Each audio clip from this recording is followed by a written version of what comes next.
दन्ताणं नमोऽसिद्धाणं नमो आयर्याणं नमो वज्रायाणं नमो लोके सहसा।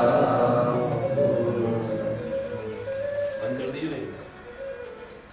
बिल्कुल बंद कर दो। मोबाइल थोड़ी चालू है भाई, गीत क्या है। यात्रियों,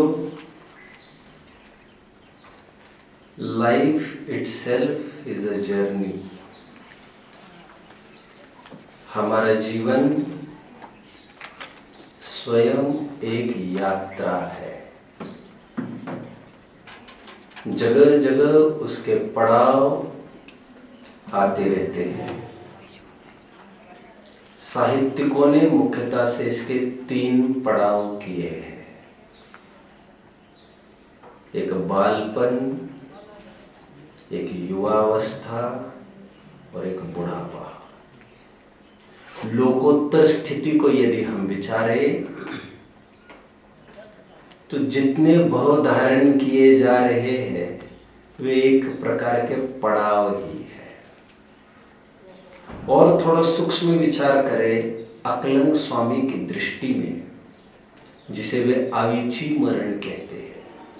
प्रत्येक समय, प्राप्त हरेक समय वो एक पड़ाव ही है। और इस जीवन के सफर में हरेक समय भटकने के अवसर होते हैं। अच्छे कहने वाले भी भटक जाते हैं। देखो परिणामों की विचित्रता। 11वें गुणस्थान वर्ती मुनिराज भी फिसल कर अंतर मुहूर्त के अंदर पहले गुणस्थान में आ सकते हैं। कहा बादशाह और कहा फकीर। फकीर मतलब यहां पर इन टर्म्स ऑफ गरीबी, दरिद्रता। कहा अरबपति, राजा, नायक देश का, और एकदम हाथ में कटोरा। बड़ी विचित्रताएं है यहां पर। कहा सागरों की आयु भोगने वाले वैमानिक देव, और थोड़ी करवट बदली, दूसरी सांस में वे स्वयं को पाते हैं एक इंद्रिय की पर्याय में। ओह, कहा यहाँ का चक्रवर्ती, और थोड़ी करवट बदली और पाते हैं स्वयं को 7वीं पृथ्वी में। कोई भरोसा नहीं। और जरा सा अविवेक, कुछ लम्हों का, कुछ समय का। अभी देखो, चक्र हाथ से निकला, रावण हो, लक्ष्मण हो, जरासंध हो, कृष्ण हो, नारायण प्रति नारायण, सबकी यही कहानी है। चक्र हाथ से निकला, मिथ्यात्व में आ गए। मिथ्यात्व मतलब बच्चों विपरीत बुद्धि, और विपरीत बुद्धि अपने साथ विनाश काल को लेके ही आती है। विनाश काले विपरीत बुद्धि, स्वयं ही नष्ट हो जाता है। मिथ्यात्व में आए, विचारों में उथल पुथल होने लगती है, संक्लेश परिणाम, और ठेठ बहुआरंभ बहुपरिग्रह के फल में ठेठ नरक पे पहुंचते हैं। कोई तीसरी पृथ्वी में पहुंचता है, कोई चौथी पांचवी में, कोई 6वीं 7वीं में। नारायण प्रति नारायणों की बात कर रहा हूं। चक्रवर्ती तो ठेठ 7वें में ही जाते, लेकिन अभी क्या थे और क्या हो गए। अचानक जरा सा विचारों में परिवर्तन, अंतर मुहूर्त में ही पूरा जीवन, पूरा करियर सम्यक्त्व में जी लेते हैं। और एक अंतिम पड़ाव पर लाइफ के मिथ्यात्व में आ जाते हैं, और कुछ इस कदर के परिणाम करते हैं, ठेठ नीचे की पृथ्वी में पटके जाते हैं। और कोई सुनवाई नहीं, कोई रियायत नहीं, कोई कंसिडरेशन नहीं, कोई कंसेशन नहीं। आज तक का पूरा सम्यक्त्व में टाइम बिताए, इसीलिए वी विल कंसिडर समथिंग नहीं। निष्कर्ष, जीवन एक यात्रा है। प्राप्त हर एक समय एक महत्वपूर्ण पड़ाव है। और कोई भी पड़ाव रिस्क से खाली नहीं है। यहाँ पर रिस्क से खाली तो कुछ भी नहीं है। एक पल भी, एक समय भी आप रिस्कलेस नहीं बैठ सकते हैं। चतुर्गति में भ्रमण करने वाला जीव स्वयं बारूद के ढेर पर बैठा ही है, और यहाँ पर जो जो संयोग हमें प्राप्त हुए हैं, जिसे हम माँ, जिसे हम बाप, दादा परदादा, सुपुत्र सुपुत्री, आज्ञाकारिणी विवाहिता, पत्नी, सहचारिणी, मान्यवर बंधु, ऐसा जो जो हमारे रिश्ते हमारे मन में स्थापित किए हैं, ये है सच्चे हमारे शत्रु। ऐसी बात ना करो। नियम सार में 2000 वर्ष पहले आचार्य कुंद ने इनको ठगों की टोली कहा। कुटुंबी जनों को क्या कहा? ठगों की टोली। विषबेल नारी सुतदारा होय न सीरी। आत्मानुशासन में बहुत सुंदर छंद है।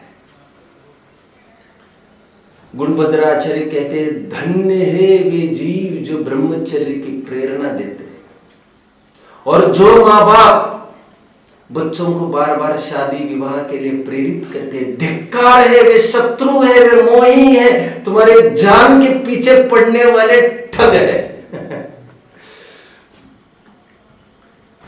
मतलब हम जिनके बीच में घिरे हैं, ये कुसंगति है। आप इसे यकीन मान सकते हो। जो जो हमें मोह के लिए प्रेरित करते हैं, संसार से मुक्त होने की प्रेरणा नहीं करते। खाया पिया नहीं, करियर चाहिए, नौकरी के लिए कुछ करना पड़ेगा, छोकरी के लिए कुछ करना पड़ेगा। रात दिन आप पर यही ब्रेन वॉश हो रहा है, रात दिन यही थपेड़ों से।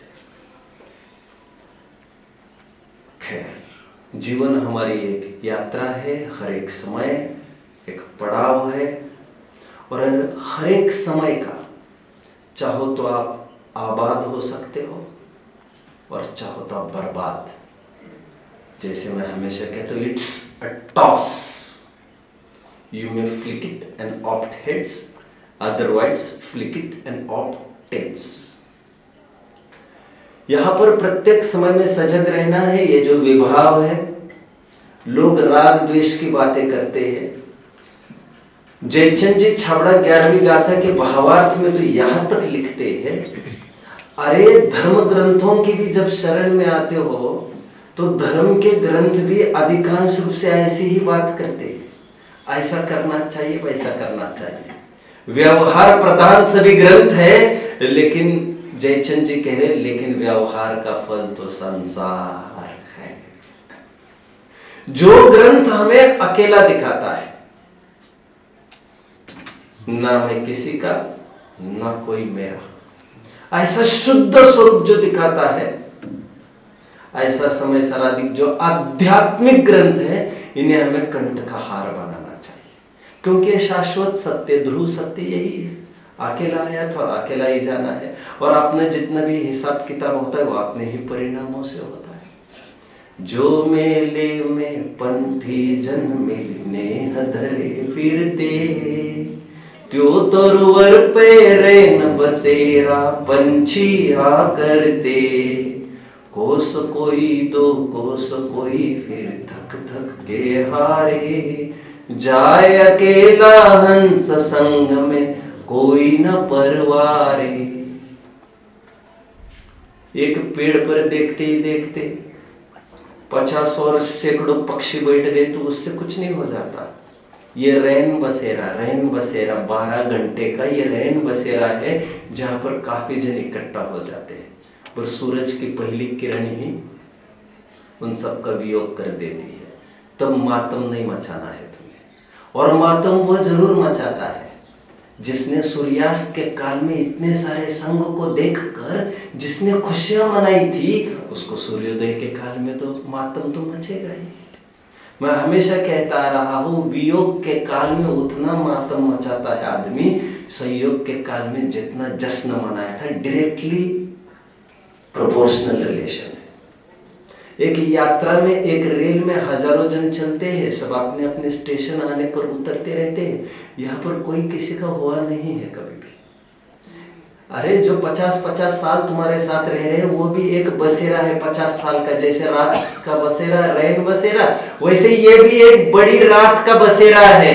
हो सके तो जागो और अपने अपने स्टेशन, नियत स्टेशन पर आने पर हर एक यात्री उतरता ही रहता है। अभी उतरते हुए यात्रियों को देखकर अश्रुपात वही करता है जिसने जितना ज्यादा दिल लगाया है। आप लोगों ने अक्सर ऐसे लोग देखे होंगे रेलों में सफर करते समय, कोई पास में बैठा कि बातें चालू कर देते, तुम कहाँ के, कैसे, क्या, आपस में बर्थडेज भी लेते हैं, आपस में सब कुछ करते हैं, खिड़की तक जा जाकर उनको ग्रीट करते हैं आदि आदि। और अब हम जरूर कांटेक्ट में रहेंगे और जीवन भर जुड़ जाते हैं। और ऐसे भी यात्री मैंने देखे 3-4 घंटे का उनका सहयोग क्या बन गया, बिछुड़ते समय रोने भी लगते।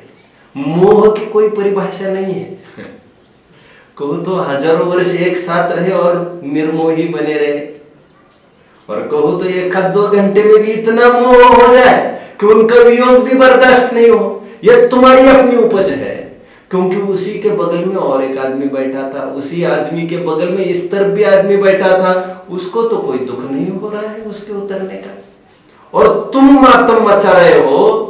मतलब दोनों नजदीकी उतनी ही है, क्षेत्रगत नजदीकी, मतलब भावगत नजदीकी में कुछ अंतर पड़ा है। अटैचमेंट जिसका जितना होगा वो उतना घाटे में होगा। खैर, तो इस यात्रा में हमें नहीं भूलना चाहिए, जो भी पथिक हमारे सानिध्य में आ रहे हैं उनके साथ हम तात्विक बात ही करेंगे। ये मत भूलिए आपका सफर स्वयं का अपना है, आपका पुण्य पाप आपका है। यहाँ पर आपको सुखी करने का ठेका किसी ने लिया नहीं है बाबा। ये लोक उपचार चलता है, यहाँ पर कोई किसी का हो नहीं पाया। सब ऐसे बीच में ही छोड़ देते और हमें ये लगता है तुम बीच में ही छोड़कर चली गई, तुम बीच में ही छोड़कर चले गए। बीच बीच कुछ नहीं होता, सबका अपना अपना सफर तय है। ये तुम्हारे दिमाग में तय नहीं था, हम सावधान रहे पहले ही, ऐसा ये सब होने वाला है। एक बात तो ये हुई, जितने भी हमें प्रेरणा करते हैं लोक व्यवहार के लिए, शादियों में जाना चाहिए, लोगों में उठना चाहिए, लोगों में बैठना चाहिए, समाज में फिर रोटी बेटी का संबंध, ऐसे गाफिल करने वाले, बरगलाने वाले लोगों से आपको सावधान रहना है। ये है आपकी कुसंगत, और इन कुसंगत से आप पर वैराग्य का रंग नहीं चढ़ पाएगा। इस यात्रा में माइलस्टोन के रूप में, साइन बोर्ड्स के रूप में, वार्निंग बेल्स के रूप में, एक ट्रैफिक पुलिस के रूप में अनेक अनेक ग्रंथ है। उन ग्रंथों का निरंतर अध्ययन करते रहे। हितैषी के रूप में जो निरंतर तत्व चर्चा में संलग्न है, जो ज्ञान और वैराग्य की चर्चा करते हैं, और जो निरंतर हमें चेतावनी देते हैं, बाबा मुक्त हो मत उलझ यहाँ पर, ये तुम्हारे रहने का स्थान नहीं है। तू कहाँ आकर अपना सौदा खोल बैठा यार, ये तो पूरा नमक का शहर है। नहीं समझा? एक साहित्यिक का कोट बोला मैंने अभी, यहाँ पर मेरा सब अच्छा हुआ सोचकर मैं सौदा खोल बैठा, लेकिन ये नमक का शहर है, मतलब तुम्हारी आंखों में सब नमक झोंकने वाले हैं। मैं यहाँ आकर कहा जख्म खोल बैठा, ये तो पूरे नमक का शहर है। मैं ऐसा समझ बैठा था कि यहाँ पर मुझे बहुत प्रेम मिलेगा, आदि मिलेगा, लेकिन यहाँ पर सभी अपनी अपनी फिक्र करते हैं। इनमें मैं यात्रा का कुछ स्वरूप, व्यावहारिक यात्रा का भी कुछ स्वरूप रखूंगा। उससे पहले फिर हम हमारे गंतव्य से नहीं चूके। जिस प्रकार यात्रा में हम खाते पीते रहे और तीर्थ की वंदना करना ही भूल जाना जितनी मूर्खता है, उसी प्रकार इस यात्रा में हमें नहीं भूलना चाहिए आत्म लक्ष्य हमारा मूल टारगेट है। और बाकी के शादी भी की है हमने, उसी आत्मस्थिरता के लिए की है। भोजन पान भी करते हैं उसी आत्मस्थिरता के लिए करते हैं। कपड़े भी पहनते हैं, घर में भी रहते हैं उसी आत्मस्थिरता के लिए। और एक दिन कपड़े और घर भी छोड़ने हैं, बीवी बच्चे भी छोड़ने हैं, रोटी कपड़ा मकान भी छोड़ना है इसी आत्मस्थिरता के लिए। तो प्रसंग पड़े तो ग्रहण कर रहे हैं। शादी इसीलिए की जाती है ताकि अनंतों के प्रति नियत न बिगड़े। शादी का मतलब भोगों का लाइसेंस नहीं। भोजन करना इसीलिए होता है ताकि अभक्ष्य में दृष्टि न जाए और अभी साधना से विचलित हो रहा हो इतना पुरुषार्थ भी नहीं। खाना इसीलिए नहीं खाया जाता क्योंकि खाना मेरा धर्म है। श्रावक धर्म के अंतर्गत अत्यंत मजबूरी मानकर थोड़ा सा पेट्रोल ईंधन के रूप में उसको ढकेला जाता है, लेकिन एक स्थिति आने के बाद बिना पेट्रोल की गाड़ी चार्ज्ड बनी रहती है और उसके बल पर चली रहती है। anyway, तीरथ तीरथ क्यों फिरे, तीरथ तारथ नाही, जो थिर बहे सो तिर गए, अथिर तारत नाही। हमने इतने सारे ग्रंथ पढ़े, कहीं ये नहीं पढ़ा होगा आप लोगों ने, आदिनाथ ने इतनी तीर्थ यात्राएं की और नेमिनाथ ने इतनी की और महावीर ने इतनी की। महापुरुष जहां कदम रखते हैं उसी को तीर्थ संज्ञा मिल जाती है। आत्मख्याति के वे वचन याद आ रहे हैं मुझे। 12वीं गाथा की टीका, 12वीं गाथा की टीका। तीर्थ जिस भाव से तिरा जाए सो तीर्थ। क्या परिभाषा की तीर्थ की बच्चों?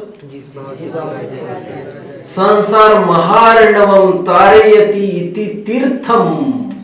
संसार रूपी महार्णव से, महाअटवी जंगल से, भयानक जंगल से जो नौका तारण में निमित्त है उस महासमुद्र से, उसे कहते हैं तीर्थ। तारयति तीर्थम, जिसके भाव से, मराठी में वर्ड है ना, मैं हमेशा कहता हूं तारना, तारना, देव तारी कहते हैं ना, त्याला कौन मारी, तारना इज बचना, और इसी से बना है तीर्थ बच्चों। और वो भाव कौन सा है? जिस भाव से तिरा जाए, रत्नत्रय, सम्यक दर्शन ज्ञान चारित्र ही ऐसा भाव है जिसके बल पर तिरा जाता है। उपचार से बच्चों, उपचार से, जैसे गजपंथ है, शिखर जी गिरनार है, चंपापुर पावापुर है, आदि हजारों जितने भी क्षेत्र है उनको उपचार से तीर्थ कहते हैं, क्योंकि महापुरुषों ने सहजता में आत्म लक्ष्य यहां बैठकर किया था। सच पूछो तो वे यहां नहीं बैठे थे, वे अपने आत्मा में बैठे थे। दुनिया की नजर में यह है कि वे यहां बैठे थे, बाहर के स्थान में कोई बैठता नहीं है योगी, वे वही रमते हैं, वही उनके बैठने के स्थान है। लेकिन उपचार से जहां पर ये स्थान होते हुए अपने आप पवित्र होते हैं, ये बात खरी है, इसलिए उन्हें तीर्थ क्षेत्र कहा जाता है। और ऐसे स्थानों पर आने से परिणामों की पवित्रता स्वयं होती है। सुबह मेरा दिल बड़ा तड़प गया, इतना रुदन हुआ मुझे सुबह। सहजता में मैं वहां से राउंड लगा रहा था, पोर्च लगाते समय मैंने देखा यात्री, ये जो रसोइये है, they have started cooking before sunrise. अभी सूरज उदय हुआ नहीं, रसोई चालू हो गई वहां की। फिर मैंने देखा दिन उगने के बाद पत्ता गोभी भी है इतनी सारी, ये सब अभक्ष्य चीजें भी है काफी सारी। तो मुझे बड़ा ताज्जुब हुआ, इसलिए आपके सामने जो पूछ रहा था तो मुझे सुनकर थोड़ी तसल्ली हुई कि ये लोग अपने बिजलिया से पधारे मुमुक्षु लोगों का नहीं है, ये और भी साथ में लोग आए हैं, कोई भी और भी यात्री आए कोल्हापुर की तरफ से, ये उनका रसोड़ा चल रहा है। तो नहीं तो मुझे तो इतना ताज्जुब हुआ यार, दिल तो ये सावधानी विशेष क्या पालन करनी है व्यावहारिक यात्राओं में, थोड़ी मैं इसकी बात बताता हूँ। अक्सर हम तीर्थ यात्रा को मिसअंडरस्टैंड करते हैं और लोगों की हालत कुछ ऐसी है तीर्थ यात्राओं में जब चलते हैं। तीर्थ यात्रा कितने जन ने की है बच्चों? अब सरप्राइजिंगली मैंने कोई तीर्थ यात्रा नहीं की है मेरे जीवन में, न श्रवण बेलगोला गया न गिरनार गया, न शिखर जी गए, न चंपापुर गए, ना ही पावपुरी गए, और शायद मेरी तरफ देखकर आपको यकीन भी नहीं होगा, क्योंकि सुख का स्रोत बाहर हुआ भी नहीं करता बच्चों, हुआ भी नहीं करता। रे मृग तेरी सुवास से भयो वन चकचूर, कस्तूरी तेरे पास है काहे ढूंढत हो दूर। मूर्ख लोग यहाँ वहां यहाँ वहां यहाँ वहां टटोलते रहते हैं। मैं सच कह रहा हूं बच्चों, मैं जिनवानी की गद्दी पर बैठा हूं तो कहने की जरूरत क्या है, सच कह रहा हूं। यहाँ पर बैठने वाले के मुख से सच ही निकलता है। मुझे कहीं भी जाने का भाव नहीं है, रियली रियली रियली रियली। मेरे कोई अरमान नहीं है, मेरी कोई इच्छाएं नहीं है, मेरा कुछ भी सपना नहीं है जीवन का। जिस दिन से जिनवानी मिली है मेरी कोई आशा अभिलाषा रही ही नहीं है। जिनवानी का मिलना तो तब सार्थक है, भगवान से मिलना सार्थक तब है जब हमारी कुछ आशा ही नहीं रहे। होकर निराश, शर्त तो हमारी ये थी तुम जगत से निराश होकर ही यहां पर आना, लेकिन तुम यहां पर आने पर भी निराश नहीं हो सके यार, हाउ सरप्राइजिंग। खैर, मैं ये तो नहीं कह रहा हूं कि तीर्थ यात्रा करना पाप है, लेकिन मैं कुछ बेसिक बातें कह रहा हूं। वैसे सहजता में मुझे काफी बातें याद आ रही है, मैं कितना कह पाऊंगा मैं नहीं जानता हूं। टेकचंद जी वेग, टेकचंद जी सुदृष्टि तरंगिणी में वे पुण्य का क्रम बता रहे थे। इतने सारे अनुष्ठान है, देव पूजा है, गुरुपास्ती, स्वाध्याय, संयम, तप, दान, तीर्थ यात्राएं आदि आदि। इतने सारे अनुष्ठानों में सबसे ज्यादा पुण्य किस में लगता है? तो उन्होंने पुण्य के क्रम में सबसे ज्यादा पुण्य ऑफ कोर्स किस में रखा होगा उन्होंने बच्चों? स्वाध्याय में। अब जब तीर्थ यात्रा की बात उठी तो क्या कह रहे? देखो भाई, ये तीर्थ यात्रा में जितना पुण्य होता है उससे कई गुना पुण्य अपने स्थान के मंदिर में जाकर पूजन करने से होता है। अरे यार, मैं तो सोचता रह गया ये क्या बोल रही है।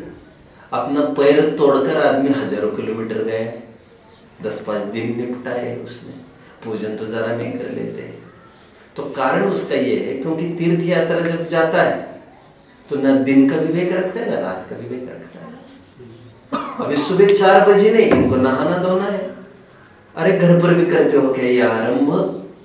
और रात्रि में कोई आरंभ नहीं हुआ करता बच्चों, इसीलिए कहा है। और घर अपने गांव में रहते थे तुम, अपने मतलब नगर में रहते थे, वहां पर दिन उगने के बाद नहा धोकर पूजन सब कुछ शुद्ध आचार से होता था, निरारंभ। यहाँ पर क्यों आरंभ कर? शिखर जी कौन गए हैं बच्चों? कितने बजे यात्रा चालू की? सुबह 2 बजे। हाँ, और आपको लग रहा है हम बड़े भगत हो गए और रात्रि में चलने की आपको इजाजत है नहीं जैनियों को। मैंने कहा था रात्रि भोजन त्याग के अंतर्गत हमारे आचार्यों ने रात्रि गमन के त्याग का भी उल्लेख किया है बच्चों। रात में बोलने का तक क्या है? विभावरी इसका नाम है रात का। यह सब विभावों का पिटारा है, इसमें कुछ भी आरंभ नहीं करना, पैर रखना मतलब पाप है सूर्यास्त के बाद। हमारे यहाँ इतना महत्व है, सब जितने भी काम होते आरंभ के दिन के, इवन तीर्थ यात्रा भी, अरे मंदिर भी बंद रहते थे। सूर्यास्त के बाद एक भी मंदिर चालू नहीं रहता था। करो अपने अपनी साधना, अपने में बैठ कर इनके चक्कर कब तक लगाते रहोगे और क्या क्या निहाल होगा तुम्हारा। तो मेरा ये कहना है व्यवहारिक यात्रा की सफलता में आपको चरणानियों का जरूर पालन करना चाहिए, जिसमें सूर्योदय के बाद ही शक्ति प्रमाण स्वभाव आपको लगेगा अरे फिर क्या क्या देखेंगे, क्या क्या देखेंगे। बड़ा तमाशा है बच्चों। अभी यात्रा को कभी कभी कोई गया होगा तो लोग एक ही प्रश्न पूछते हैं, जो आ रहे हैं उतर कर उनको पूछते रहते आगे कुछ है देखने जैसा, आगे कुछ है देखने जैसा। क्या बोल रही है? आगे कुछ देखने जैसा है क्या? तो कुछ मतलब क्या? कुछ मतलब क्या? और भगवान जैसे हो तो सब जगह वैसे ही है भगवान। अब जो अलगपना है वो झाड़ियों में है, हरियालियों में है, मंदिरों में होगा, कहीं मार्बल लगा होगा, कहीं ग्रेनाइट लगा होगा, तुम्हें उससे क्या मतलब है? चर्मकारो चमड़ी की दृष्टि छोड़ो, मूल प्रयोजन पर लक्ष्य दो। लोक व्यवहार में भी ऐसे होता है। जब शादी पति से की है तो पति गरीब है अमीर है ये सोचने की कोई इजाजत है आपको? रोगी हो गए निरोगी है सोचने की कोई इजाजत है? मैना सुंदरी को जब कहा तुम्हारा पति कोढ़ी है, बहन जैसा भी है मेरे परमेश्वर है, और बाकी के फीचर्स देखे जाते हैं। जब भगवान में देखते हैं हम सब बाकी की बातें देखने लगते हैं, तो तीर्थ यात्रा कितनी सफल होगी बहुत डाउटफुल है। तो संभवतः सभी काम दिन में करें। पहले जमाने में जो यात्राएं होती थी ना बच्चों, तीर्थ यात्रा में थोड़ा सा उसका विवरण देता हूँ 15-20 मिनट आगे। मुझे बहुत खुशी हुई जब मैं कोई पुराने जमाने का वो नहीं व्यक्ति वैसे, लेकिन थोड़े पुराने जमाने के व्यक्तियों के बीच में रहा हुआ है, ये मेरा एडवांटेज है। मैंने ये देखा है जब कोई तीर्थ यात्रा के लिए निकलता है, पूरा गांव वाले लोग आकर उसके घर ग्रीट करने को आते। ग्रीट समझते हो? सत्कार करने को आते, अभिवादन करने को आते। आपने कभी गौर किया? आपको लग रहा होगा ऐसे तो आटपटा कभी नहीं हुआ। जैसे शिखर जी जा रहे तो पूरा गांव वाले साधर्मी सभी जन आते, जय जय, हा मजा आ गया। बुंदेलखंड के है ना, नारियल श्रीफल देकर भेंट करते हैं, उनको एक अंग वस्त्र भी देकर भेंट करते हैं, और खूब उनकी विनय करते हैं। विनय ऐसा क्यों है ये भी बता रहा हूं मैं। ऐसा इसीलिए है बच्चों, पहले जमाने में जितनी भी तीर्थ यात्राएं होती थी लगभग यही माना जाता था, जो तीर्थ यात्रा के लिए जा रहा है और लौट के नहीं आया। लगभग ये वन साइडेड, ये वन वे रोड्स होते ना, वन वे रोड्स जहां पर मुड़ के आना नहीं बनता। लगभग जो तीर्थ यात्राएं करते थे बच्चों, वे फिर हमेशा के लिए वही रह लेते थे। और पहले जमाने में जीते जागते तीर्थ भी हुआ करते थे। तीर्थ क्षेत्रों पर मुनीश्वरों का समागम हुआ करता था। श्रवण बेलगोला नाम क्यों है? दैट इज नॉट श्रवण बेलगोला, मैंने कभी कहा होगा आपको, दैट इज श्रवण बेलगुल। एंड श्रवण मतलब मुनि, बेलगुल समूह, मुनियों का काफिला रहता था वहां पर। That is not Sonagir, that is Shravangiri, मुनियों का काफिला रहता था वहां पर। हमारे कोई भी तीर्थों के स्थान पर, क्योंकि एकांतवासी होते हैं, जो वैरागी जीव होते हैं, इच्छन्ति एकांतम, क्या है, निर्जनम जनिताद्रह, इष्टोपदेश की लाइन बोली मैंने। साधक जीव कैसे होते हैं? निर्जनता का अनादर कर, निर्जनता का आदर करने वाले, और इच्छन्ति एकांतवासम, ऐसा वर्ड पड़ा है। वे निरंतर एकांत को ढूंढते हैं, क्योंकि बाकी के जो व्यवहारिक लोग हैं ये दिमाग खाते हैं, मोह की बातें करते, तो उनसे दूर ऐसे स्थान पर चले जाते हैं। आपने तीर्थों में नोट किया होगा बच्चों, जैसे जैनेतरों के तीर्थ है, उसके अगल बगल में बढ़िया नदी मिलेगी, कोई सीन मिलेगा, एक होटल बसा मिलेगा, कुछ मिलेगा, पिकनिक सैर सपाटे। हमारे जितने भी तीर्थ है सरप्राइजिंगली, वहां पर ये कुछ भी संभव नहीं है, क्योंकि वे ऐसी जगह गए 10 बार हमें सोचना पड़ता है, यार यहाँ से आखिर चढ़े कैसे, यहाँ से आखिर चढ़े कैसे, क्योंकि वे बैठे ही ऐसी जगह जाकर जहां पर कोई दिमाग खाने वाला, दिमाग चाटने वाला आ जाए गलती से। इसलिए इतने सकरे और कंकरीले रास्ते होते हैं, और वे जाते ही लौट कर न आने के लिए वे ऐसे स्थान पर क्यों बैठेंगे जहां पर बारंबार कोई आएगा और चेटता रहेगा। आएगा वही जिसे फिर से जाना न हो। इतनी दूरी बनाए रखी होगा। खैर, मैं ये कह रहा था पहले जमाने में यात्राएं कैसे होती थी, थोड़ा मैं सैंपल बता रहा हूं आपको। सूर्योदय होने के बाद गमन चालू होता था। मैं उस जमाने की बात कर रहा हूं जिस जमाने में प्लेन का तो जमाना था भी नहीं, और ना ही गाड़ियों का जमाना था। सही कह रहा हूं कि यकीन हो रहा है कि नहीं हो रहा है आपको? 200-300 साल पहले ये सब पेट्रोल डीजल पर चलने वाली चीजें होती होंगी, आपको क्या लग रहा है? तब बैलगाड़ी का जमाना था, बैलगाड़ी ऊंट गाड़ी में, अभी उसमें उलझना नहीं चाहता। इन्हीं कार्ट्स पर जाया जाता था और अधिकांश जन बच्चों पाऊले चालती पंढरीची वाट, सुखी संसाराची सोडूनी वाट। अभी आप लोग नहीं समझ पाएंगे पीछे के, हाँ? हिंदी नहीं कर सकता ना इसलिए। ये मराठी संप्रदाय में, हिंदू संप्रदाय में आज भी तीर्थ यात्रा होती है। दे यात्राएं दे गो बाय वॉक, 20-20, 25-25, 30-30 दिन आज भी वे पैरों चलते हैं, पैदल चलते हैं। पूरी यात्राएं तीर्थ यात्राएं उनकी। पाऊले चालती Pandhari, Pandhari Pandharpur is a Pilgrim, एक तीर्थ क्षेत्र है हिंदुओं का। हिंदुओं का काय है वो अपने नेमिनाथ भगवान है, लेकिन थोड़ी देर के लिए बोल दीजिए। आज भी ऐसे लोग देखने में है बच्चों, जो महीनों महीनों पैरों से चलते हैं और तीर्थ यात्राएं चप्पल जूते पहनकर नहीं हुआ करती थी। जिन मंदिर में चप्पल जूते पहनकर नहीं जाया जाता था, अरे थोड़ा तो अयासी छोड़ो, इतने भी सुकुमार मत बनो। अभी वहां की भी तो तैयारी करनी है तुम्हें। कहाँ की? जहां पर एक स्पर्श में हजारों बिच्छुओं का डंक का दर्द होता है, वो कैसे सहन कर लोगे लाला? इतना सा कांटा चुभने का तुम्हें इतना डर है यहाँ पर, वो कैसे बर्दाश्त कर लोगे? एक सैंपल के बतौर ये ट्रेनिंग करना चाहिए तुम्हें। और इससे कोई पहाड़ नहीं गिरने वाला है, कुछ होने नहीं, आपको कोई खिताब भी नहीं मिलने वाली है धर्मात्मा की। बहुत पहले जमाने में दिन उगने के बाद अधिकांश जन पैदल, ग्रंथों के काफी पुराण में ऐसे काफी उल्लेख है जो ये सिद्ध करते हैं, पैदल ही यात्रा करते थे लोग। अबे हजारों किलोमीटर पैदल ऐसे 1-2-4 दिन में तो जाएगा नहीं, महीनों तो लगेंगे कि नहीं बच्चों? महीनों क्यों लगेंगे? अरे दिन में ही गमन करना है यार। और ऐसा थोड़ी है चालू हो गए तो 4 घंटे चलते रहेंगे, ऐसा थोड़ी है। बूढ़े भी है, अधिकांश बूढ़े ही है इसमें, रसोई भी बनानी है अपनी अपनी।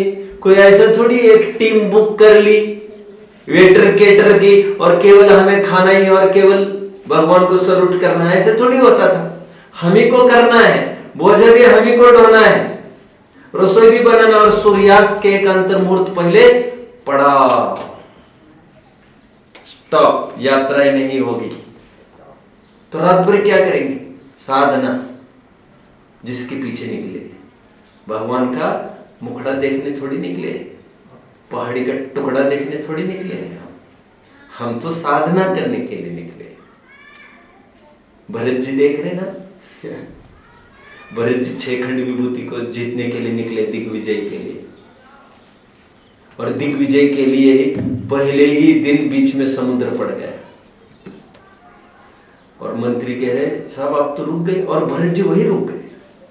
ऐसा नहीं था कि चक्रवर्ती के पास कोई विद्या ही नहीं है। चक्रवर्ती के पास आप जानते हो ना, रत्न होते हैं, निधियां होती है, उसके बल पर वे पूरा ब्रिज मिनटों में बिछा देते हैं, मिनटों में पूरी सेना चल जाती है। उनके लिए तो कोई जरूरत भी नहीं है। समुद्र को देखकर शांत रह गए भरत जी। मंत्री कह रहे जल्दी चलो, बहुत सारा जीतना है, बहुत सारा जीतना है। माथे पर भार किसके है? मंत्री के। आकल सिखा रहा है, पर किसको? राजा को। इसीलिए तो वो राजा नहीं बन पा रहा है। और राजा भरत जी ने क्या उत्तर दिया? नहीं, ये समुद्र देखकर मुझे मेरा ज्ञान समुद्र ख्याल में आ रहा है। कहीं नहीं जाना यार, कहाँ जाना है, होता रहेगा सब काम अपने अपने समय पर। तो दिन में ही सफर हुआ करता था बच्चों, और गाड़ियों का प्रयोग नहीं हुआ करता था। स्वयं रसोई बनाना, स्वयं चलना। और एक बात, घर वाले भी बड़े प्रेम करते थे बड़े बुजुर्गों से। पहले वे जानते थे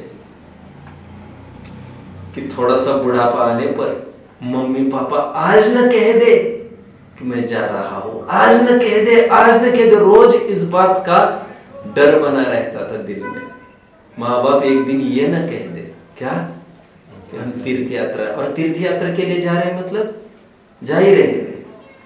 अधिकांश रूप से तीर्थ यात्रा करने वाले लौट कर नहीं आया करते थे, इसलिए उनका सत्कार श्रीफल आदि देकर उनका अनुनय भी नहीं होता था। पहले जमाने में ऐसा होता था। और आपने और एक चीज नोट की होगी, तीर्थ यात्रा पूरी करने के बाद भी पूरा गांव वाले फिर मिलने आते थे, फिर श्रीफल देकर सत्कार करते थे। क्यों? ये धरोहर बुजुर्गों की छत्र छाया फिर से मिल गई, धन्य हो गए, धन्य हो गए। ऐसा एक जमाना था। अभी घर वालों को भी लगता है यार ये बुढ़ा बुढ़ी यही तो मरने वाले, ये कहाँ जाने वाले। इसलिए बुढ़ा बुढ़ियों की हालत अच्छी नहीं है घरों में, उपेक्षा होती है। उनको पता है यही दम तोड़ने वाले हैं। उनको थोड़ी भनक लग जाती, ये बड़े वैरागी कभी भी जा सकते हैं छोड़कर। माथा फिरकर नहीं, परिणति फिरकर। तो कितना प्रेम होता घर में भी आप सोच सकते हो। एनीवे, तो पूरा जीवन अपना वही लगा देते थे वे, शिखर जाति फिर रहकर।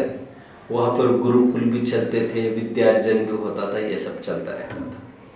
तो तीर्थ यात्रा तो कोई सैर सपाटा पिकनिक आदि कुछ ये साधन नहीं है। दो वेदी कम के दर्शन होंगे तो कम होंगे यार, समझ में आता है कुछ? हम कोई चक्र काटने से नहीं बंधे, हम हमारे परिणामों से बंधे। लोग अक्सर पूछते हैं ना, 8 द्रव्य चढ़ाना जरूरी है क्या? अभी कोई विद्वान पूछ रहा था, देव दर्शन के पाठ में विधि में द्रव्य लेके जाने की बात ही नहीं की आप जयपुर वालों ने। मैंने कहा भैया तुम लेके जाओ, मना किसने किया है तुमको? नहीं आप क्यों मना, आप क्यों नहीं लिख रहे यहाँ पर? अरे कौन से द्रव्य की बात कर रहे हो यार तुम? भक्त और भगवान के बीच में समर्पण का ही एक नाता है। अभी चावल भी लेके जाओ, ज्वार भी लेके जाओ, बाजरा, काय के लिए किराना स्टोर खोलना है उनके सामने? तुम भक्ति से जाओ। भगवान के पास जाने के लिए एक ही अनिवार्य अर्घ्य चाहिए, बड़ी आस्था से जाओ। मुझे सुखी होना है इस भावना से जाओ। भगवान कुछ हमारा कर लेंगे ऐसा नहीं, इस धोखे में भी मत जाओ। इसलिए हम हमेशा कहते हैं जिनालय एक शिक्षालय है, भिक्षालय नहीं है। कुछ मांगने के लिए नहीं जाया जाता वहां पर, भगवान से सीखने के लिए जाया जाता है। हमने कुछ नाम भी बनाए थे मंदिर के। क्या क्या क्या बनाए थे? Best university, best educational centre, best coaching centre, ऊर्जा स्रोत, याद है? एनर्जी रिसोर्स सेंटर, याद आ रहा है? ये ऊर्जा स्रोत है हमारे, यही हमारे जिम्स है। जिम समझते हो? जो वैसे लोग हैं वे शरीर पर ही जिनकी दृष्टि है, रात दिन खपाते रहते हैं और वैसे फोटो टंगे रहते हैं कि मेरी बॉडी हो, मेरी ऐसी दशा जैसे इन बॉडी बिल्डर ने धारी। लेकिन वही मुरझा कर मर जाते हैं, वे उनको ध्यान में नहीं। बच्चों आपको देखना चाहिए कभी। आप रोनाल्डो को जानते हो? अरे आप जानते हो? मेसी, हर गजब हो गया यार। मैराडोना, गजब। Maradona from Argentina. अभी ये हमारे टाइम का हीरो है। I think he was hero इन 1995 के करीबन की मैं बात कर रहा हूँ। 90 और 95 का पैच। और जिस कदर फुटबॉल वगैरह खेलते थे ये लोग, जैसे कोई बिजली चमक गई हो। एक मिनटों में ही कितनी जगह से डोजिंग करके कितने गोल शूट करने की सामर्थ्य थी।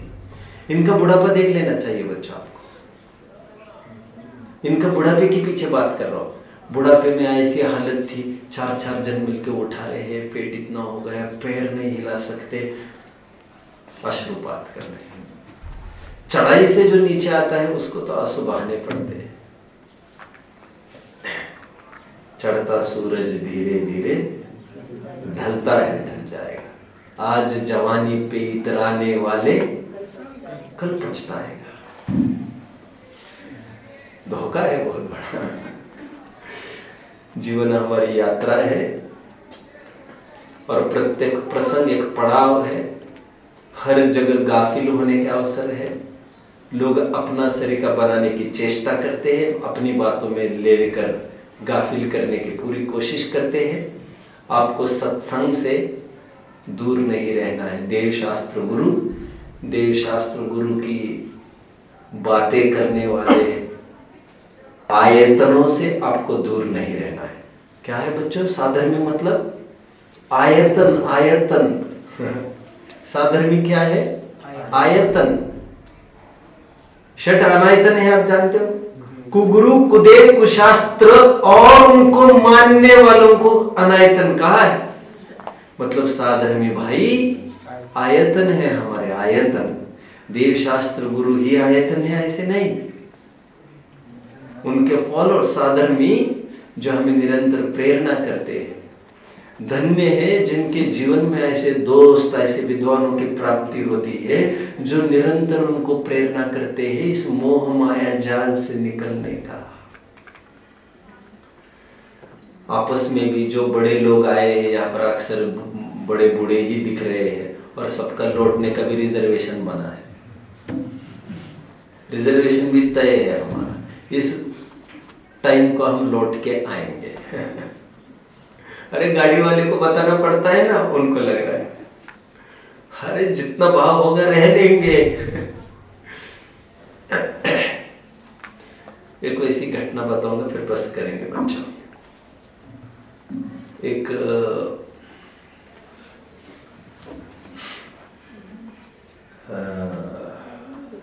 भिंडर नाम का एक स्थान है, भिंडर इन राजस्थान, आपके पास में ही होगा।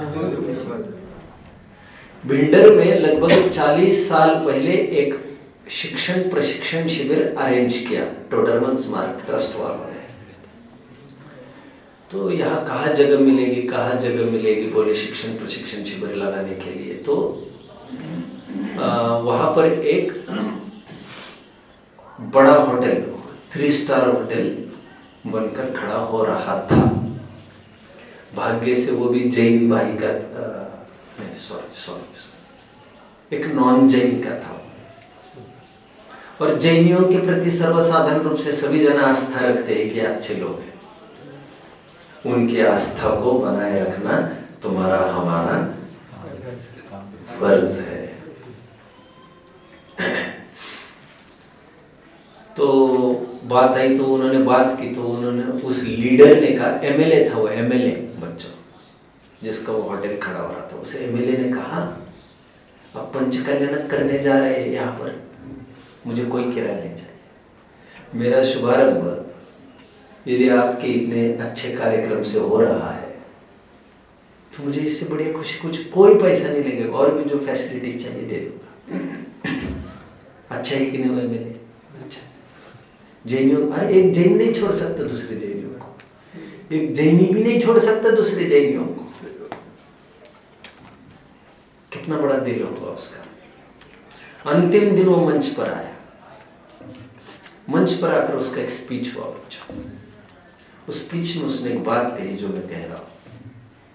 उसने तो खूब प्रसन्नता व्यक्त की, आदि अटेंड भी किया था उसने पंचकल्याण। उसने कहा मैं धर्म के प्रति बहुत आस्था रखता हूं। फिर मुझे याद आ रहा है जब मैं बहुत छोटा था तब से मेरी दादी मुझे एक बात कहती है।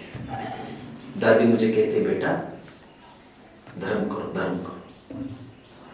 तो मैं उनको कहता कर लूंगा दादी, लगी रहती तू भी पीछे, इतनी भी क्या जल्दी है, जब जीना है बरसों। धर्म तो बचपन में थोड़ी, बचपन में करने का काम है, ये देख लेंगे। बीमारी होने पर इलाज ढूंढा जाता है, प्यास लगने पर अक्सर मूर्ख लोग कुआं खोदते हैं।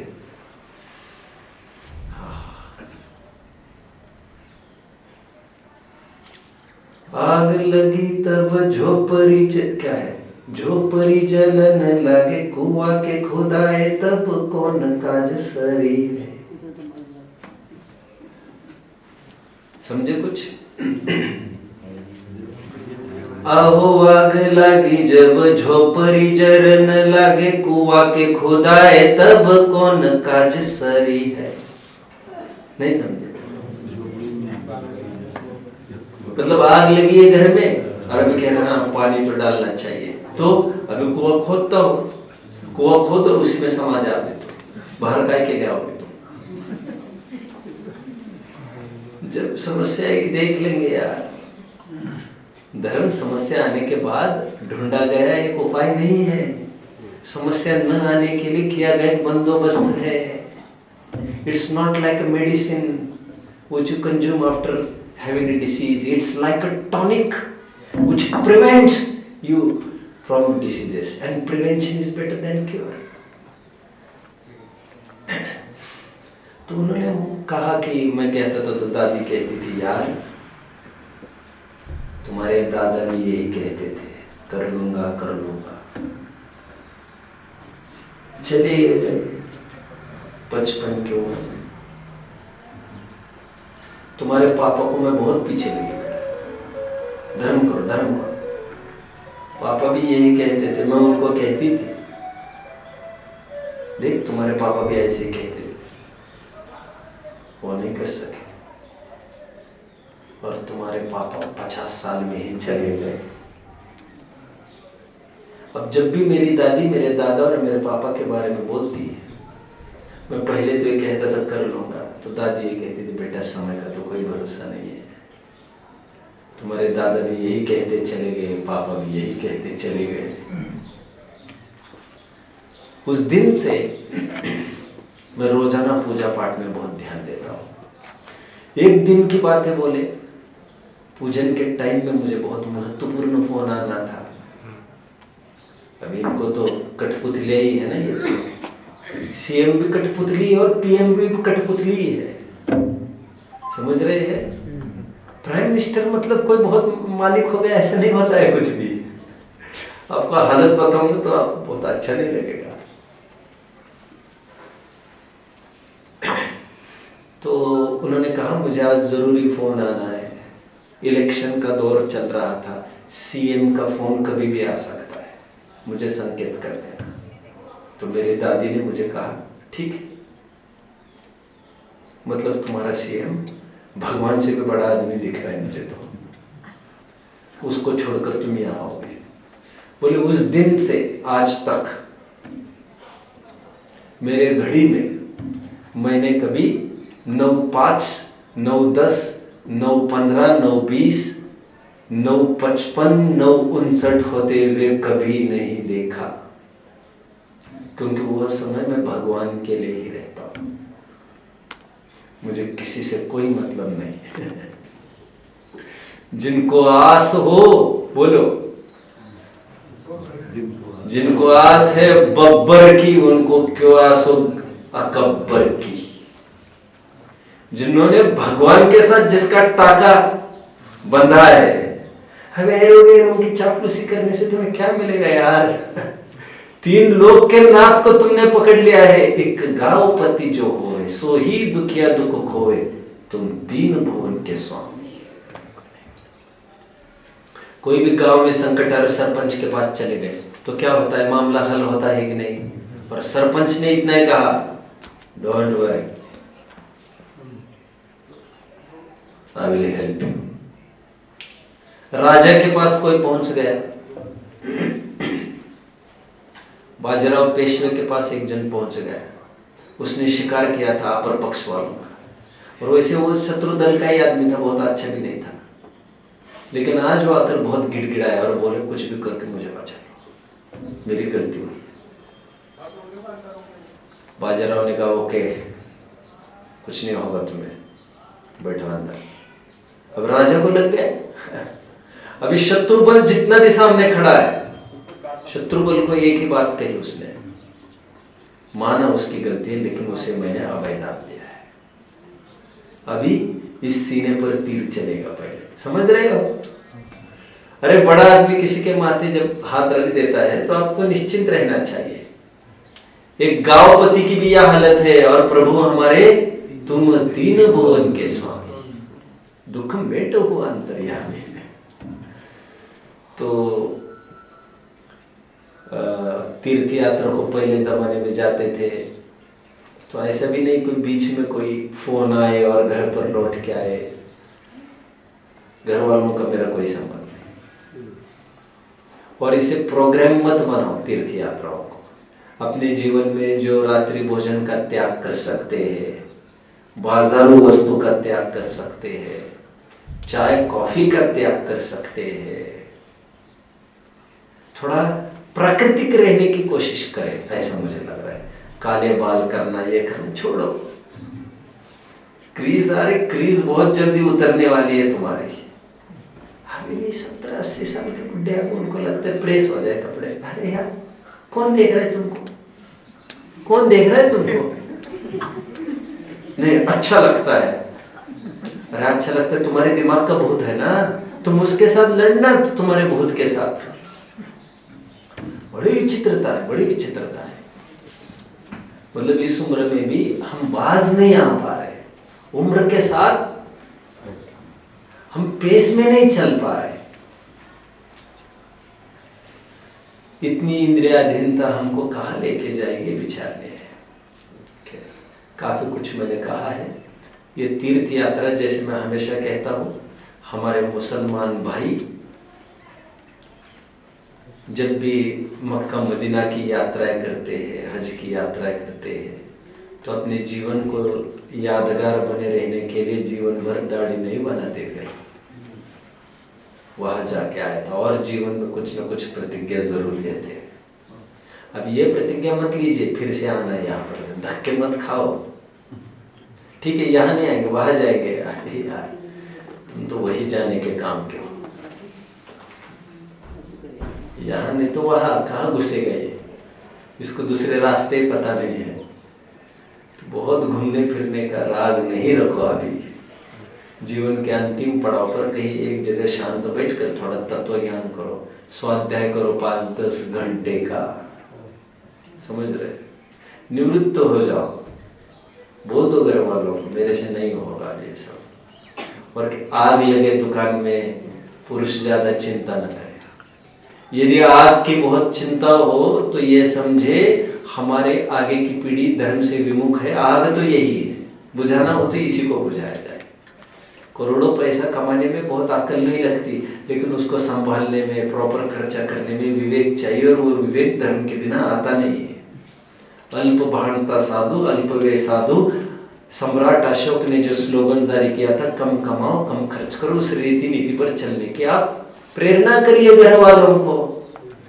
वृद्धों का साथ में रहना एक बहुत बड़ी उपलब्धि मानी गई है। भगवती आराधना ग्रंथ में लिखा है, जिनको अपना धर्म सुरक्षित रखना है, ब्रह्मचर्य सुरक्षित रखना है, वे वृद्धों के साथ समय ज्यादा लगाए। चाणक्य नीति में अनिवार्य शर्त वृद्धोपसेवा, ऐसे एक सूत्र पढ़ा है बच्चे। पहला सूत्र आया कि क्या राज्य की जीत किससे होगी, तो कह रहे खुशहाली होना चाहिए। खुशहाली कैसे होगी? धन से। धन कैसे होगा? यहां से बात चल रही। तो आए कहां तक? इंद्रिय जय तक। इंद्रिय जय के बिना ये सब नहीं होगा। इंद्रिय जय कैसे होगा? तो कहते वृद्धोपसेवा, मतलब वृद्धों के बारे में कितनी अच्छी इमेज है साहित्य की। तो हम अपना बुढ़ापे को भी सुरक्षित करें। बचा हुआ बहुत थोड़ा पानी बचा है, पीने के लिए सुरक्षित रखा जाता है, वैसे अंतिम चंद समय को आप अपने लिए सुरक्षित रखें। घर वालों को यही प्रेरणा दे, राग द्वेष में नहीं उलझे, नमक कम है उसके पीछे मत लड़ो, सब छूटने वाला है बहुत जल्दी। तुम दाल में नमक की बात कर रहे हो, अरे ये दाल भी नसीब नहीं होने वाली है यार। कितना उछल कूद करता है थोड़ी थोड़ी बात में, कोई तैयारी नहीं है। हमारी जीवन एक यात्रा है, life itself is a journey. और इस यात्रा में क्या क्या लिखा है हमें कुछ नहीं पता। अनादिकाल से यात्रा परिभ्रमण चलता रहा है। ये परिभ्रमण हमारा छूट जाए और अच्छी दिशा में गाड़ी बढ़ जाए। जाते मिले समाज सब, पावे निज पद राज, यही प्रेरणा है। और भी मेरे भाई बंधुओं को, बुजुर्गों को कुछ प्रश्न पूछना है, कुछ कहना है तो बोल सकते हैं। किसी को कुछ कहना? हाँ, कुछ बात है? बोलो भाई बात। आपने थोड़े समय में बहुत बातें सिखाई हैं। भगवान की वाणी है। हाँ, भगवान की वाणी है, और 2 मिनट भी कोई वाणी को सुनेगा तो उसका निहाल हो जाएगा। जरूरत है समय देने की। भगवान की वाणी जैसा उपकारक कोई नहीं है। अमृत नाम की कोई चीज है कि नहीं मुझे नहीं पता। राहुल सांकृत्यायन का एक कोट बच्चों, मुझे नहीं पता सृष्टि की उत्पत्ति किसने की है, लेकिन साहित्य की उत्पत्ति यदि किसी ने की हो तो ये श्रेय जैनियों को जाता है। बौद्ध साहित्यिक बोल रहे हैं, हमारा साहित्य विपुल है, अगाध है, यही भंडार है, यही वैभव है, यही ग्लोरी है हमारे आचार्यों को पढ़ो कैसी विद्या दी है। जरा जरा में आज मेडिटेशन क्लास कर रहे हैं लोग, विपश्चन में दौड़ रहे हैं, आर्ट ऑफ लिविंग में दौड़ रहे हैं, ब्रह्मा कुमारी के पास दौड़ रहे हैं, यहाँ वहाँ मुंह मारते फिर रहे हैं सब जगह। अरे यहाँ वहाँ मत जाओ यार।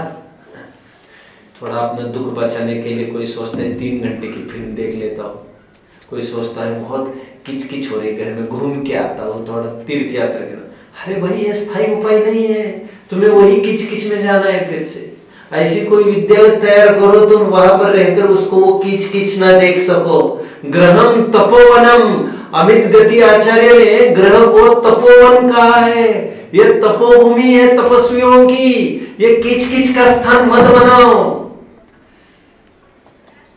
लोग जिस स्थान पर रहते उसे घर कहते हैं, सुना होगा, लेकिन जिस घर में हम रहते उसे मंदिर कहते हैं। हमारा घर एक मंदिर है। लोग जिस स्थान पर रहते उसे वे घर कहते हैं, जिस घर में हम रहते हम उसे मंदिर कहते हैं। मैं कभी कभी कहता हूँ घर भी मंदिर है और मंदिर भी घर है। लोग कहते हैं ये मंदिर है, अच्छे से बर्ताव करो, ये घर नहीं है तुम्हारा। अरे भाई ये घर ही तो है हमारा, ये माँ है, ये बाप है, यही तो है सब कुछ हमारे। समझ रहे हो? मंदिर हमारा घर है बच्चों। जैसे घर पर बहुत टाइम के बाद आता है, कितना आनंद आता है घर पर जाना, घर पर जाना। बड़े से बड़ा करोड़ अरबपति भी फैक्ट्री से मचलता है, अरे जाऊं मैं यार, घर पर जाऊं, यहां भी बैठा ही है यार, तू वहां पर भी बैठना ही है, घर पर जाने दो। नेमजसी जन्मभूमीला माझा प्राण तळमळला। वीर सावरकर जन्म। चलो ठीक है। मैं कहा था, खड़ा था, कुछ कह रहा था मैं बच्चों। हाँ, घर एक मंदिर, राइट। और मंदिर भी अपना घर है, घर भी मंदिर है। घर भी मंदिर कैसे हो जाएगा? अरे ये कोई हमारे बीवी बच्चे थोड़ी है, ये हमारे साधर्म ही है। ऐसी यदि दृष्टि हो जाए तो काम बन जाए बच्चों, काम बन जाए, काम बन जाएगा, जरूर बन जाएगा, जरूर बन जाएगा। काफी कुछ बातें, लगभग सभी बातें मैं अनुभव से बोल रहा हूँ, ग्रंथों में तो लिखी ही है, मैंने सभी बातें अनुभवी है और उसका लाभ मैं उठा रहा हूँ। और लाभ तो अनुभव का होता है, लाभ केवल पढ़ने का थोड़ी होता है। तो if you need to extract the most out of your life, जीवन का पूरा निचोड़ निकाल आपको लेना है, तो जिनवानी में आई हुई बातों पर आप जितना अमल कर पाओगे, प्रैक्टिस कर पाओगे, तो उससे आपका काम बन जाएगा। तो जिनवानी के पठन में अधिक से अधिक समय दिया जाए, अपने आप दूरी बनी रहेगी। आपको थोड़े से, बहुत जनों का आदत है, थोड़ा बोर हो गए, काम हो गए करके बाहर आकर बैठ जाते, फिर अड़ोसी पड़ोसी, फिर चर्चा, अतत्व चर्चा। बहुत जनों का आदत होती है, गॉसिप्स विकथाओं में। खत्म कर दो इन बातों को, समय का सदुपयोग करेंगे, कुछ ना कुछ करेंगे, कुछ जाप करेंगे, कुछ पाठ करेंगे, रोजाना 6 डाला का पाठ करेंगे, वैराग्य भावना का पाठ करेंगे। रत्नकर्म चौकाचार्य को रोज करना चाहिए आपको। खत्म करो, निवृत्त हो जाओ, आपकी ये यात्रा मंगलमय हो। नए लक्ष्य को बोलिए। विराजी है, उपासिका जी। सम्यक दृष्टि की बाहर से पहचान प्रशम सवेग अस्तिक्य अनुकंपा ही है। दर्शन पहुड़ की दूसरी गाथा की टीका जयचंद जी छावड़ा। और निशंकित निकांक्षित, ये भी बाहर की पहचान है। देवशास्त्र गुरु का शब्द, ये भी बाहर की पहचान है। नित्य देह दर्शन, रात्रि भोजन त्याग, पानी छान कर पीने, ये भी बाहर की। पंचोदंबर त्याग, शराब आदि का त्याग, ये भी पहचान है। लेकिन चरणानियोग में बताई गई पहचानें नियामक तो वहां नहीं करती। लेकिन चरण बाहर से आपने पूछा तो मैंने बाहर से ही कहा, और हम बाहर से ही तो पहचान सकते हैं। सम्यक दृष्टि की यही पहचान है बाहर से। और अंदर की पहचान पूछो तो उसे निरंतर ललक है, मुक्त होना है, खुमारी है बस। हाँ ऐसा भी है। तत्प्रतिप्रति चित्तेन येन वार्तापि श्रुता निश्चितं स भवेत् भव्यो भावे निर्वाण भाजनम। पद्मनंदी पंचविशीतिका में ये भी एक लक्षण बताया, प्रीति चित्त से सुने कुछ। लेकिन मैंने आगे का दाव खेला, मैंने कहा निरंतर धगज बनी रहेगी, मुक्त होना है बस बस। प्रतिकूलता के टाइम में नहीं, अनुकूलता में भी लगे। कहा एकाकी विचरने वाले मुनिराज, निष्प्रही निरालंबी स्वाधीन, कोई पराधीनता नहीं। और कहा हम फंसे यहाँ पर, ये टाइम पर ये चाहिए, इस टाइम पर ये नहीं मिला तो आफत।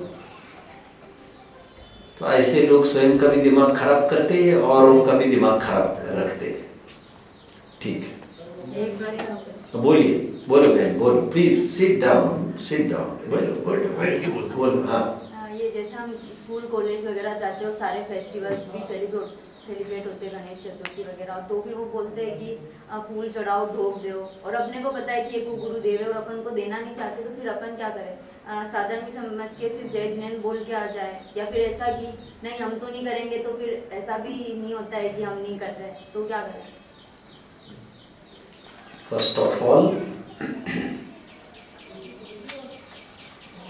आप इतने कम उम्र में धर्म के प्रति सजग है, मुझे खुशी हुई। मेरी बहन आगे बढ़ रही है, नाइस। सेकंड, दुनिया की कोई ताकत हमें तब तक नहीं झुका सकती जब तक हमें ही झुकने का भाव नहीं हुआ। तो चलता रहेगा ये तो, अड़ोस पड़ोसियों के बीच में तो रहना ही है। ना उनको अलग किया जा सकता है, ना हमारे भावनाओं को उखाड़ फेंका जा सकता है। उनका गणपति धरे रहने दो उनके पास। हम उनको या तो मौन पूर्वक टाल दे, that is better. As a part of society,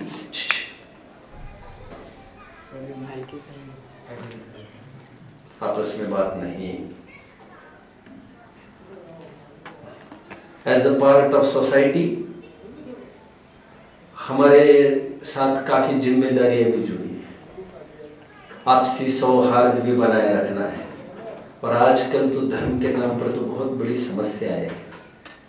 तो ध्यान रहे किसी को, और पहले अपन माइनॉरिटी में खड़े हैं, वैसे मेजॉरिटी अपनी है।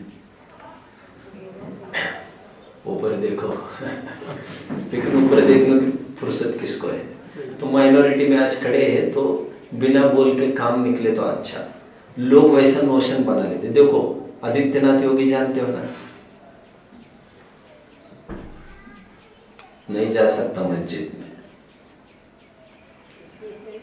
जरूर उसकी एक वीडियो वायरल हुई थी, किसी ने देखी होगी। एक मुस्लिम के मरे पर जब गया था वो, समवन ऑफर्ड हिम, मुस्लिमों का रिवाज है वो टोपी पहनना। अब वो टोपी पहनने से तो मुसलमान होने नहीं वाला था। हो जाता क्या? मैं तो पहन लेता टोपी, सही कह रहा हूँ। सिर ढकना तो वैसी भारतीय परंपरा, उससे कोई मुसलमान नहीं बन जाता। टोपी, अगर ऐसी टोपी पहनो, जाली वाली टोपी पहनेंगे तो मुसलमान बन जाएंगे, पूरी टोपी पहनेंगे तो ये कोई लक्षण थोड़ी है उसका। एनीवे, बट इतना कट्टर है वो नहीं मतलब नहीं। कितने जनों के बीच में उसको पहनने की कोशिश की उसने, साफ नकार।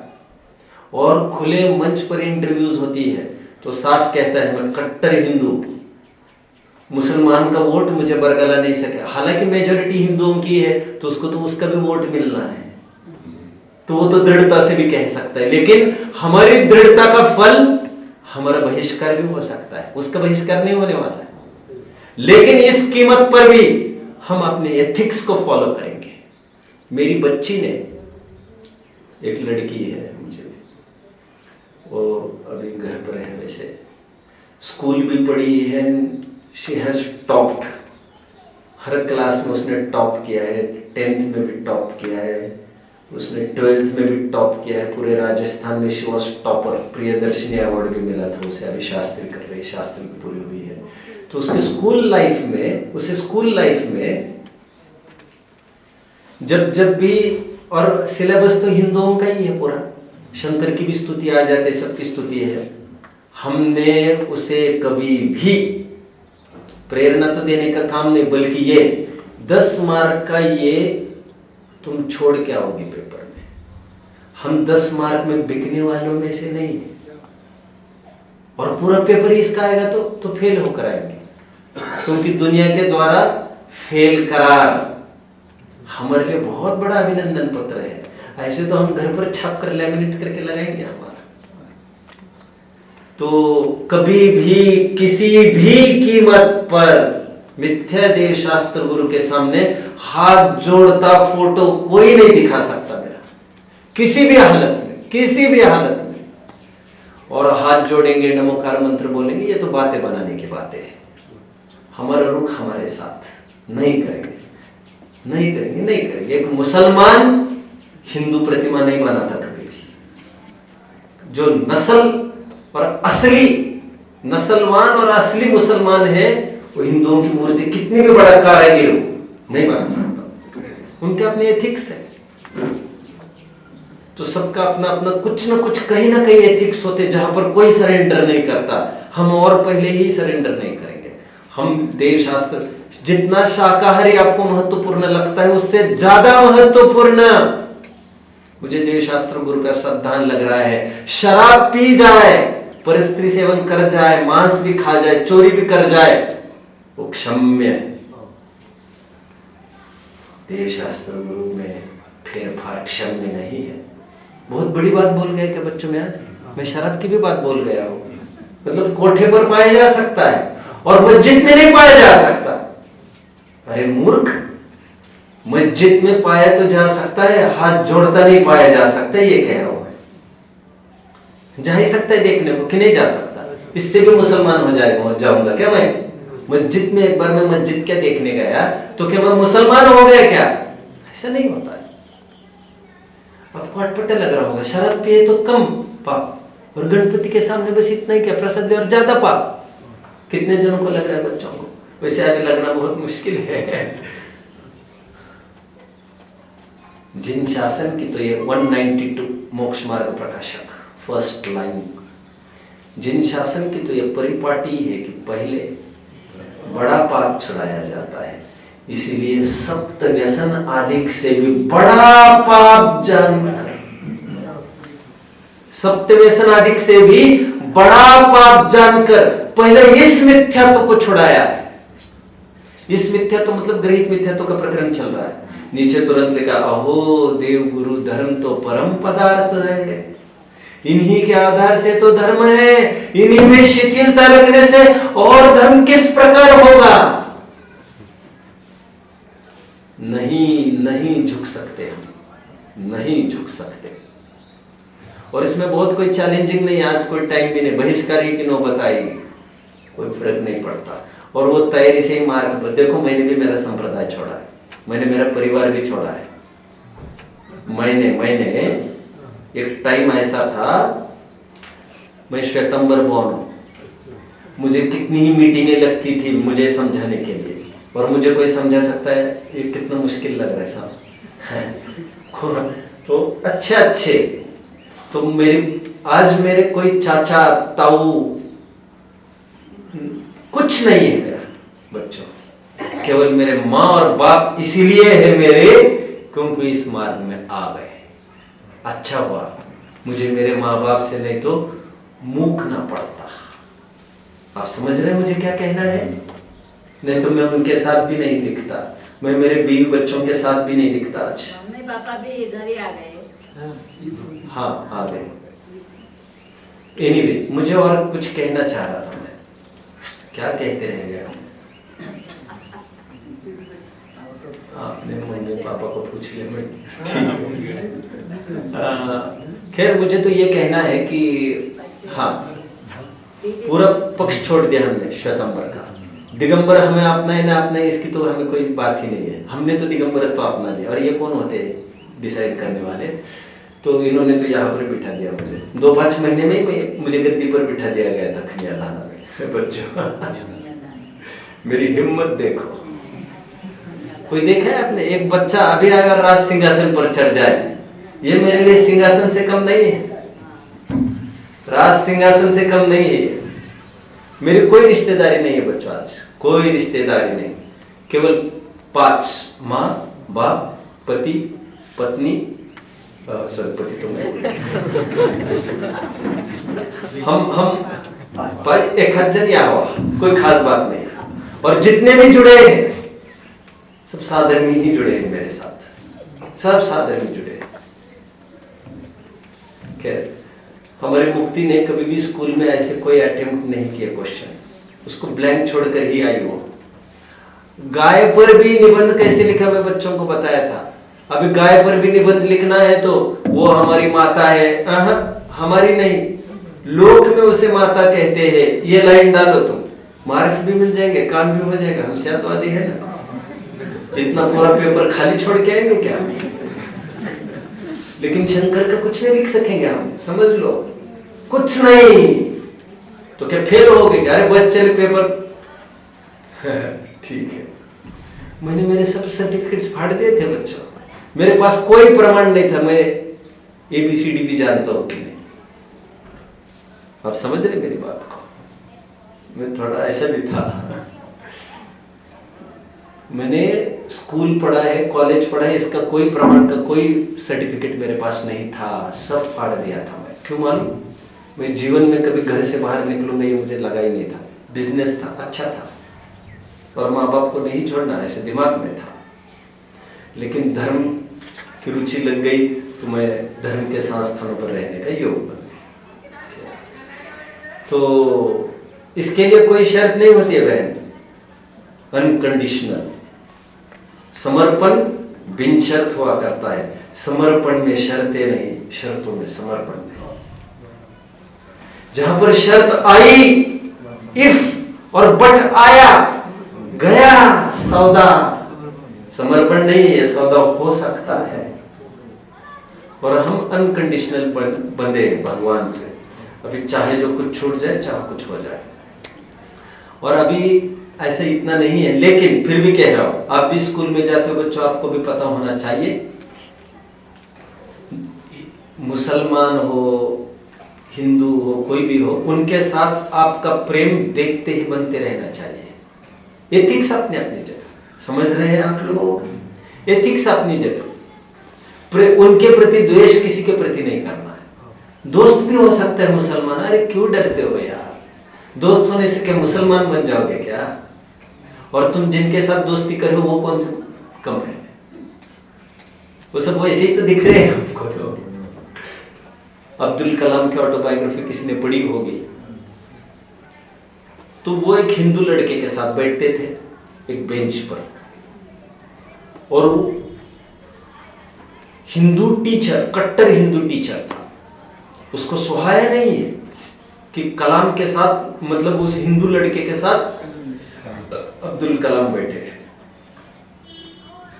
कलाम को उठाया, खड़े रहो, चल पीछे, समझते नहीं। और उसको इतना डांटा हिंदू को, तुम्हें समझते नहीं हो कौन सी जात पात के साथ बैठे हो।